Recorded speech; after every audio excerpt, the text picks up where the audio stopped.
First, to a breaking murder mystery playing out right now in Muskegon County. This woman was found along the road barely alive. She died minutes later, and now police say they're stumped. We've been on this breaking story since last night. This all went down on Automobile Road south of Lakewood Club last night. At first, it was thought the woman was hit by a car, but now detectives are calling her death a homicide. 24-Hour News 8's Danny Carlson working this story right now from Muskegon. Danny? You know what, Amanda, Muskegon County Sheriff's deputies tell us that they did find shell casings near the scene, but as you mentioned, this was initially called into them as a hit and run, and that's what they thought it was until they discovered that their victim had a gunshot wound to the head. 37-year-old Rebecca Blesh was about 3/4 of a mile from her home. We are told that that's an area where it's common for her to run or walk.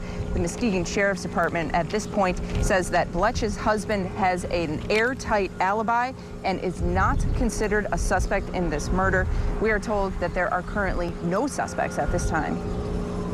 Currently, a task force is being brought up to include not only detectives, obviously, investigators from the Sheriff's Office, but we have Michigan State Police, City of Muskegon, and City of Whitehall that are lending staff to follow up on this homicide. Our goal this morning is to kind of recanvass the area where this happened, further interview the neighbors, follow up on some information that was developed last night in terms of the victim's employment, etc.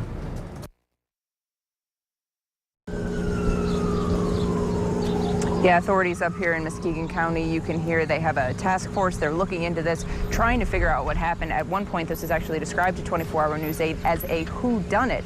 So we do plan to stay on top of this story for you, and we will report to you any new developments that we learn at 24-Hour News 8 and 5 and 6, and also, of course, on woodtv.com. Live in Muskegon this noon, Danny Carlson, 24-Hour News 8.